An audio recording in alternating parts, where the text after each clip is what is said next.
for sure going to be a bunch sprint. As we said, there are almost no sprinters here in this race. Heavy favorite is Wout van Aert. I'm going to go with Caden Groves. Hi, I'm Spencer Martin, along with Johan Bruyneel, and this is Outcomes.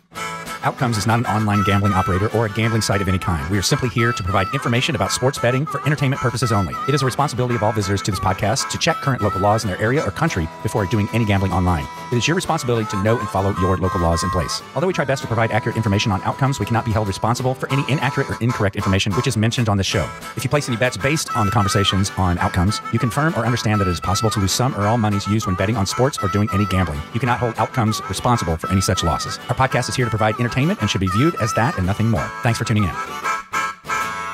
Everybody, welcome back to Outcomes. We are predicting stage 2 of the Vuelta a España. I'm Spencer Martin. I'm here with Johan Bruyneel. I'll list off the odds from Unibet in Europe. I'll call it better prices when I see them on the big US books, FanDuel and DraftKings. This is a 194-kilometer, you'd say sprint. It's kind of a sprint stage. It's a Vuelta sprint stage. A lot of climbing, almost 9,000 feet of climbing. Fairly straightforward finish, though. I think bunch finish. We'll list off the odds, and then Johan will tell us how it's going to play out. Wout van Aert's the pretty heavy favorite at plus 150. Caden Groves at plus 250. Brian Coquard at plus 1,100. Pavel Bittner plus 1,200. Corbin Strong plus 1,800. Arnie Marit plus 2,000. Oh boy, this is tough. John Aberasturi plus 2,500. Jonathan Narvaez plus 2,500. The fact that I can't say these people's names on a sprint stage shows you how thin this sprint field is. And I've actually never seen odds drop off quite this fast on a potential sprint stage. And when I say the numbers, it means like plus 150 means if you bet $100, you get $150 of profit if Van Aert wins, for a total payback at total payback at 250. Johan, how do you think this is going to play out? Breakaway or reduced, or I guess just sprint finish? And who do you think is going to win? Yeah, I think this is a sprint stage. So early in the Vuelta, and the fact that there are not a lot of sprint stages and that there are not a lot of sprinters. The teams who have a sprinter, and mainly, in my opinion, Caden Groves with Alpecin, the Koenig, and even Pavel Bittner with DSM. I think these teams have a team around their sprinter. So they will do everything they can to have a bunch sprint. So I think it's for sure going to be a bunch sprint. As we said, there are almost no sprinters here in this race. Heavy favorite is Wout van Aert. I'm going to go with Caden Groves. Just to choose somebody else than the obvious favorite, but I think he's a pure sprinter. That little climb at the end, the last kilometer four climb, is a bit to his advantage. Not that Van Aert will get dropped, of course, but I'm going to pick Caden Groves because his odds are better. Plus 250, I think, is better than plus 150 for Van Aert, and I can see Caden Groves. He has done this already in the past in the Vuelta. Like come off a medium season, and then in the Vuelta was really, really good. I think one year he won 3 or 4 stages a few years ago, 2 or 3 years ago. So I can see him do this again. Caden Groves plus 250 is my favorite to win the stage. Well, he won 3 stages last year and the green jersey. Oh, was it last year? He really thrives at these Vuelta stages. Plus 250 is a good price.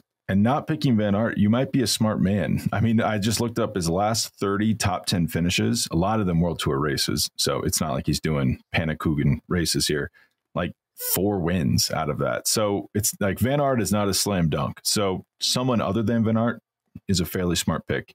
Caden Groves, good one to pick. Had kind of a bad season, though. That's the only thing that gives me pause.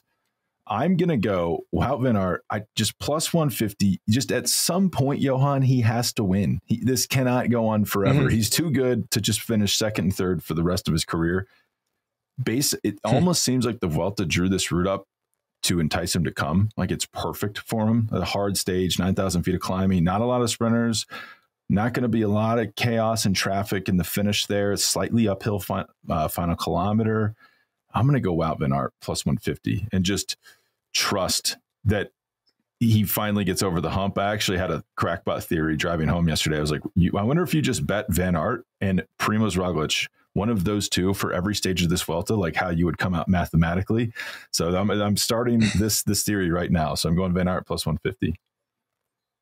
Yeah, I think it's a good one, Spencer. I mean, logically, he should win. You know, I didn't pick him because I knew that you were going to pick him, but it's an ideal stage for him. He has to win several stages in this tour, in this Vuelta. It's he owes it to his status, and he's perfectly capable of doing it.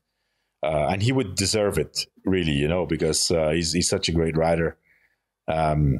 The fact that it's slightly uphill is in his favor, obviously, and the fact that he also has a great team. You know, he has some really big engines on the team who could bring him to the front and really launch him. So I agree. I mean, I think your choice, Wout van Aert, is the heavy favorite. Other than those two guys, I think those are the two real big sprinters in this race. Another guy who I mean don't know him that well, but I think he's fast, and especially with this kind of competition is Pavel Bittner from DSM. You know, he's a real sprinter. He's shown already in a few stages and a few races that he can be up there. Recently comes off 2 fresh bunch sprint victories in the Tour of Burgos. It's only the Tour of Burgos, but still you have to win. And also a team which is completely dedicated to him, except, I mean, they have Max Poole, but, you know, I don't think they're going to build the whole team around Max Poole for the GC. So they know how to bring a sprinter to the front, these guys. And the only question mark I have is if it's a slightly uphill finish, if it's that good for him. It's obviously better for Kegenroos and Van Aert, but since we're picking a second choice, and especially plus 1,200, which is great odds for your kind of second favorite. Yeah, and a guy we know is on form. He's not as good as well priced in the US. He's plus 900 on DraftKings. Is like I view him kind of as like, we obviously didn't see Matthias Vajcek coming today. Like that was an unbelievable performance. Almost won. Our favorite, Josh Tarling. I still don't know what happened. We're sending the team to the ground in Portugal to understand how we got that wrong. But he could be tomorrow's like, wait, who is this guy? What is going on here? In a plus 1,200, that's a really good price. I kind of be curious about that. Plus, actually, I'm saving my podium pick for someone else. But I'm going to go similar genre here. Corbin Strong plus 1,800, even better odds. More proven rider. He's not had a good season. Not had a fantastic season, which is maybe why he's a little bit not as well priced, but he's really good. He's a versatile sprinter too. So this uphill finish is pretty good for him. I'm actually surprised he's this low in the odds. I like that a lot for a second favorite. That's wild card pricing for a second favorite. Yeah. Yeah, he's a strong rider. Corbin Strong is a strong rider. He's a strong rider. And you know, I've seen a few stages in stage races where he was very strong with a little difficulty in the final. Tomorrow, I mean, even if it's only a Cat 4 climb, there's going to be some guys struggling already. Also with the heat, I don't know how good he is with the heat, but yeah, I think, you know, plus 1,800, those are good odds for a rider like Corbin Strong. So for the podium, someone I would just bet on for the podium. I feel bad doing this because they are very good and they could win, and they do almost always win. Brian Coquard plus 250 for the podium. He is so consistently good at finishing, like, let's say 2nd through 5th. Very good uphill sprinter, or like mild uphill sprinter. I like that plus 250 for the podium a lot. Yeah. And also at the Vuelta, usually he's really good. You know, I remember a couple of years ago when Mats Pedersen was dominating all those uphill sprints, he was always second. Yeah. So I could see him finishing on the podium. Probably not going to win tomorrow, but he's a good candidate for the podium for sure. Yeah, like you can leverage his inability to win World Tour races consistently to your advantage by just going straight to the podium for him. But we're going to go to head-to-heads. You had a pretty good day on the head-to-heads yesterday. That's what saved us from just complete catastrophe on our stage one. We're like a soccer team that just loves to go out and go 1-0 down right away. Like we love to just whiff these opening stages of Grand Tours. Yeah, well, I have to say, man, I was very convinced that Josh Starling would win this. Brandon McNulty, obviously great rider, who shows that he can pull out something magnificent, all of a sudden. But I think everybody was very confident it would be Tarling or Van Aert, and we didn't even get the first two. We got burned. I know. But the one thing about we picked McNulty for the podium, the overall podium at a great price. I'm pretty curious to see what happens here. I mean, clearly came on incredible form. It's early. It's very early. It's early. It is early, but it actually. But you're right, Spencer. I mean, it's an indication. It's only 12 kilometers, but it's an indication of how somebody shows up, and especially who has done the job in preparing. You can see that some of those heavy favorites, especially those who have done the tour, they're there, but they're not fine-tuned yet. McNulty's fine-tuned. He prepared this race. Otherwise, you can't win this 12-kilometer time trial at 57 kilometers per hour. He did the job. So he's definitely a guy that, amongst all the other teams with favorites, is going to be considered as a candidate. Yeah, I mean, we're veering dangerously into like analysis territory here, but I do think people underestimate 12-kilometer time trials. Even just like think if Sepp Kuss almost lost a minute today to Brandon McNulty. Like think how hard a minute is to get in the mountains if you're not named Tadej Pogačar. Like even look at the Tour this year. Like those guys, those margins were not big between let's say 4th and 10th. Razor thin margins in the mountains. So just to like punt a minute into the stands on the opening stage. Everyone's like, oh, a minute won't mean a lot in the mountains, but actually, especially at the Vuelta, it does. Minute is a lot. Yeah, it does. Yeah. Well, we'll take a quick break for our sponsor, and then we'll do head-to-heads. What are your self-care non-negotiables? Maybe you never skip leg day. Yeah, you might, but you should never skip therapy day. When your schedule's packed with kids' activities, tell me about it, big work projects and more, it's easy to let your priorities slip. That's incredibly important during these Grand Tours. When I'm doing the daily newsletter, I've got daily podcasts, I can push things off. It's hard to make time for it. But that's when you have no time for yourself like that, that's when non-negotiables like therapy are more important than ever. Therapy can be really helpful for learning positive coping skills and how to set boundaries, and it can empower you to be the best version of yourself.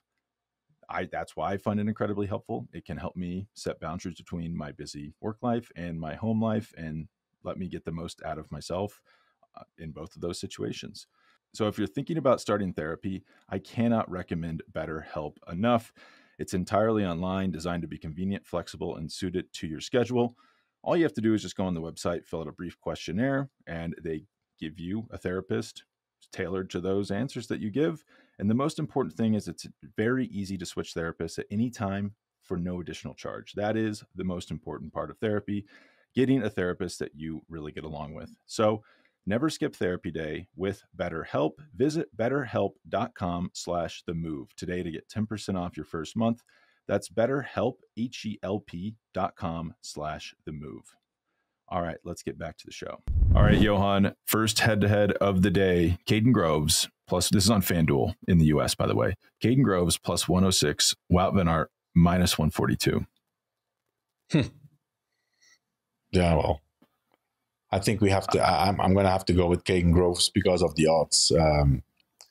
Well, and you could, in theory, if bet Van Aert to win this stage and then Groves to win this head-to-head, and you're getting positive return on both.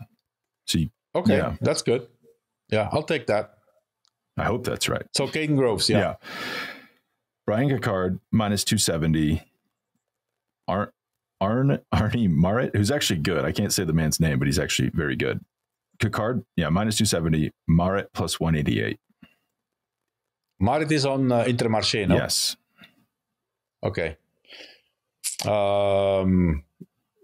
Cocard. I agree. I'm going to pick Cocard over Marit. Even at that price. He is, I'm just double checking to make sure he is on Intermarché. Yes. Got to get back to my FanDuel page. Sorry, everybody. lagging here.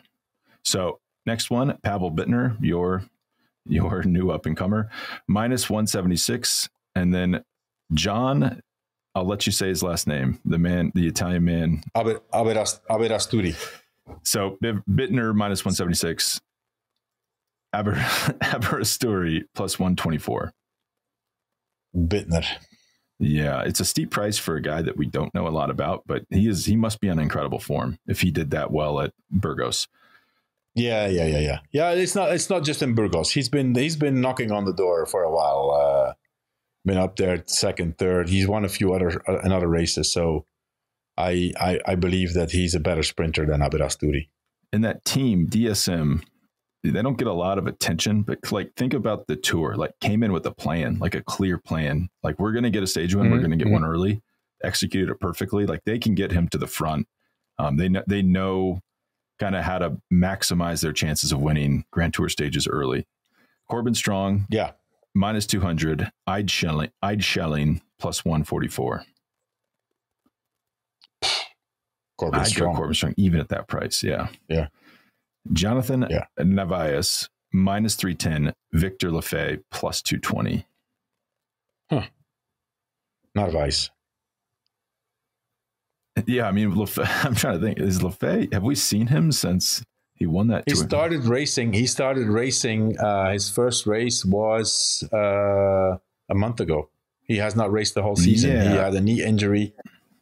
Changed teams in the off season, and then must have had problems at the training camp and hasn't raced until the end of July. Tour de l'Ain, I think, was his first race. Yeah, that's not a recipe for doing well in your first bunch sprint of the year. But he was performing strong straight away though. But I think Narvaez is faster. Lafay is more of a puncher. I think Narvaez has a better, higher top speed. So before we go, I just kind of want to ask you about this since it's our last chance potentially before he wins a stage. So for the points jersey, Wout van Aert is minus 155. Caden Groves plus 300. Primoz Roglic plus 650. I personally like Primoz just because of that price. But are we going to regret not betting on Van Aert at minus 155? Like if he wins 4 stages, does he just win this jersey? Well, listen, winning 4 stages nowadays in any Grand Tour, no matter what the competition, it's hard. It's hard. He's up there today in the time trial. He said, he wasn't happy, but he's in good shape. I mean, he just lost a few seconds. I think Wout van Aert takes the points jersey in this Vuelta. I mean, he already has 15 points. I'm very, very confident he's taking the points jersey. Yeah, and I think this might be if he wins tomorrow, that price starts to get worse and worse. So this might be your last chance to jump on that. I'm gonna officially put us on there. Mark, put it on our board. Well, Johan, do you have anything else to share before we take off? And we'll be back tomorrow for stage 3. No, let's check tomorrow if we have the expected bunch sprint, and let's see. I mean, I hope we do better than we did today. I'm pretty sure we will. Yeah, hopefully, like Josh Tarling doesn't solo to the win.